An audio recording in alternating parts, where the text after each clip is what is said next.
that I wrote when I realized, or when it was decided that it should be an international release. At 78 years old, Benny Andersson, one of the musical architects behind ABBA, has begun to speak openly about feelings and experiences he once kept locked away behind melodies, harmonies, and the joyful energy that defined some of the world's most beloved pop songs. For decades, millions danced to his music, yet Benny quietly carried emotions he never found the words to express. Instead, he poured them into songs that served not only as art, but as a refuge when real-life conversations felt too heavy to voice. Now, looking back on a lifetime of creation, collaboration, and personal sacrifice, he reflects on the forces that shaped ABBA's sound and the lingering shadows that still live in the memories behind their glittering success. Early years, a childhood surrounded by music. Born on December 16, 1946, in Stockholm's Vasastan district, Benny grew up in a modest home filled with melodies long before he ever produced his own. His father, Gosta, a civil engineer, and his mother, Ilon, fostered a simple but supportive household.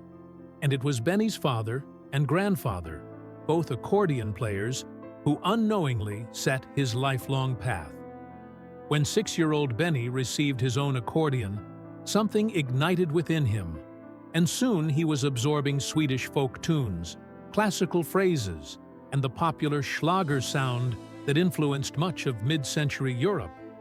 By age 10, he had access to a piano, and without formal lessons, he taught himself to coax out harmonies that felt instinctive, emotional, and often far more complex than his age suggested.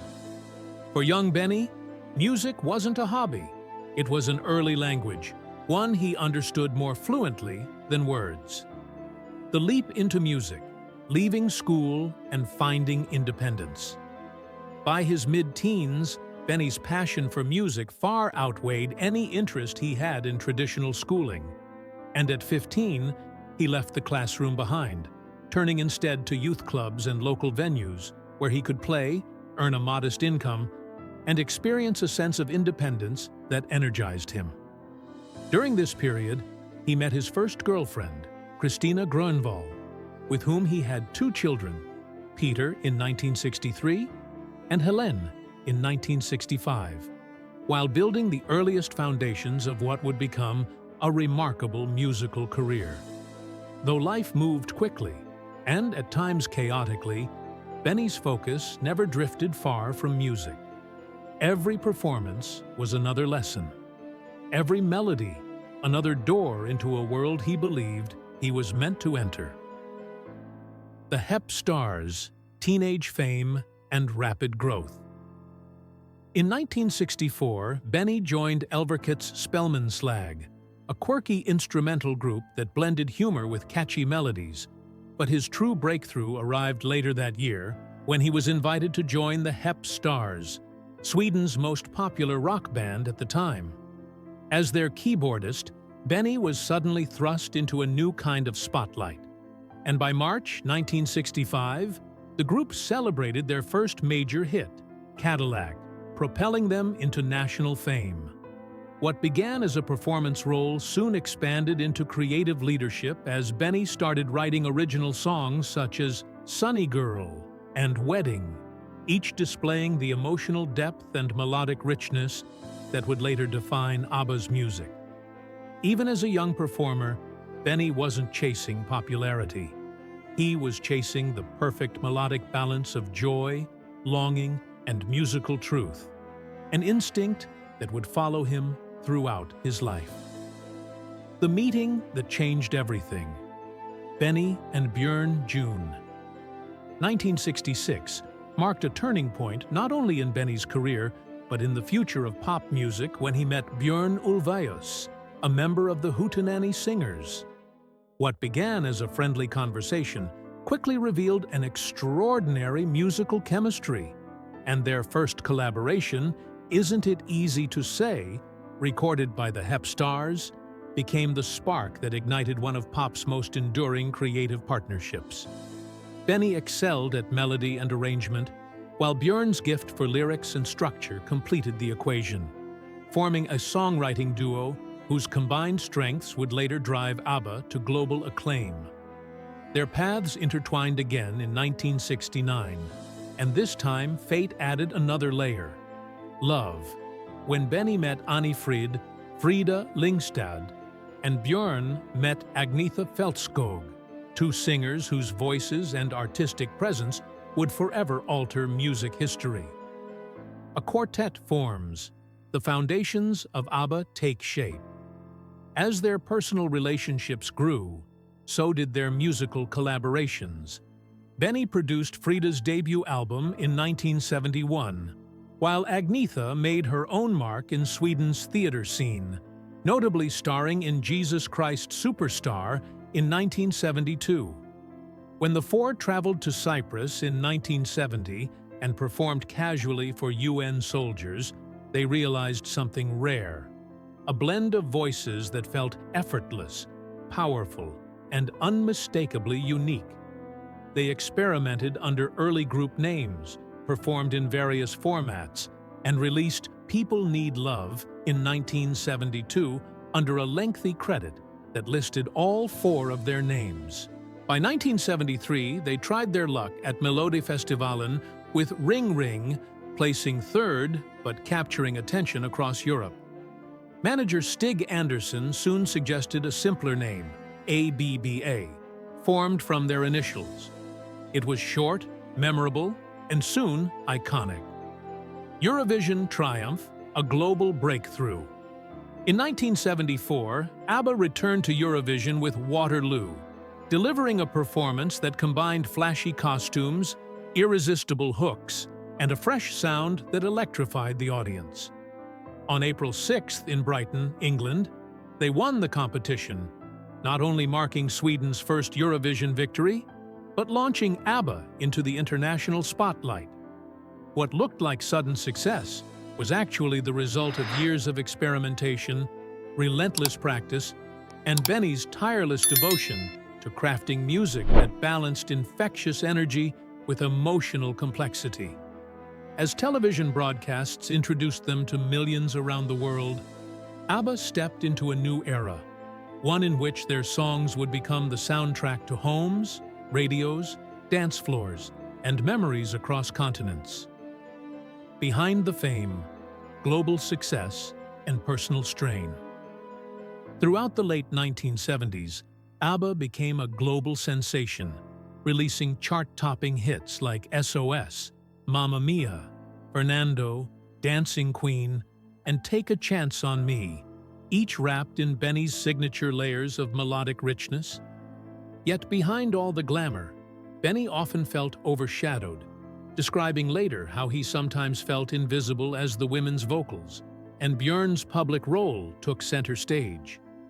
While fans adored the singers, Benny remained the quiet architect, endlessly perfecting arrangements and replaying sections in the studio until each chord carried the right emotional resonance. Music became his refuge, a way to express everything he struggled to articulate in everyday life, giving ABBA's brightest songs an undercurrent of longing that listeners felt even if they didn't consciously recognize it. As the world danced, the group privately grappled with exhaustion, pressure, and emotional strain. Love, heartbreak, and the stories behind the songs. Benny and Frida's relationship, which began in the late 1960s, grew into a partnership built on music, shared ambition, and long hours in the studio. But their emotional differences gradually revealed cracks that fame only widened. While Frida was expressive, open, and deeply sensitive due to her difficult childhood, Benny tended to retreat into silence when faced with emotional conflict, communicating more easily through melodies than conversations. Their marriage in 1978 was celebrated publicly as a pop fairy tale, yet behind closed doors, the distance between them grew. Songs like One of Us and The Winner Takes It All, though not literal accounts, carried echoes of the emotional strain among all four members of ABBA. By 1981, Benny and Frida separated, and their divorce marked another step toward the group's eventual dissolution, leaving behind a mixture of heartbreak, respect, and unspoken sorrow woven into the music. The slow fade, the unraveling of ABBA. By the early 1980s, the relentless pace of ABBA's career, constant recording sessions, media attention, emotional pressure, and personal heartbreak had taken its toll on all four members. Benny later recalled that he continued creating out of duty rather than passion, feeling responsible for the monumental machine they had built together even as the spark faded. Their final studio album, The Visitors, 1981, reflected a more mature, introspective, and somber tone, capturing the emotional distance that now defined their relationships. Although they continued recording briefly into 1982, releasing songs such as The Day Before You Came, the group quietly stepped back from the spotlight without a dramatic farewell. For Benny, the silence that followed was difficult. He spent years processing the end of ABBA, recognizing that the breakup was not caused by scandal or resentment, but by exhaustion and the natural evolution of four people who could no longer create together as they once had. Rebuilding and rediscovery. Life after ABBA. In the years that followed ABBA's unofficial disbandment, Benny stepped away from pop stardom and immersed himself in projects that allowed him to explore music with renewed freedom and emotional depth. Collaborating with Bjorn once again, he co-wrote the musical Chess in 1984, followed by the historical musical Kristina från Duvemåla in the 1990s, works that reflected more mature themes and provided space for introspection. Benny admitted at times that he carried emotional guilt from ABBA's peak years, and writing became a therapeutic process for him. While ABBA's legacy soared through films, musicals, remixes, and global nostalgia, Benny focused on composing, mentoring younger musicians, and cultivating a quieter life centered on honesty in art rather than fame. A final reflection, Benny's truth at 78. Now, in his later years, Benny Andersson speaks with clarity and a gentle sense of acceptance about the experiences that shaped his life and ABBA's music. In one recent reflection, he noted that ABBA's sound often resonated so deeply with listeners not because it was pure joy, but because it carried the emotional fingerprints of four people navigating love, heartbreak, pressure, and vulnerability. He explained that music was his way of staying grounded during times when emotions were overwhelming, and that the harmonies fans adored often contained the echoes of private struggles. Yet sharing this truth does not tarnish ABBA's legacy. It enriches it, reminding us that even the brightest melodies often come from deeply human places. Benny's reflections offer a new lens through which to hear the songs that shaped generations. Not as polished pop fantasies, but as honest expressions of people trying to understand themselves through music.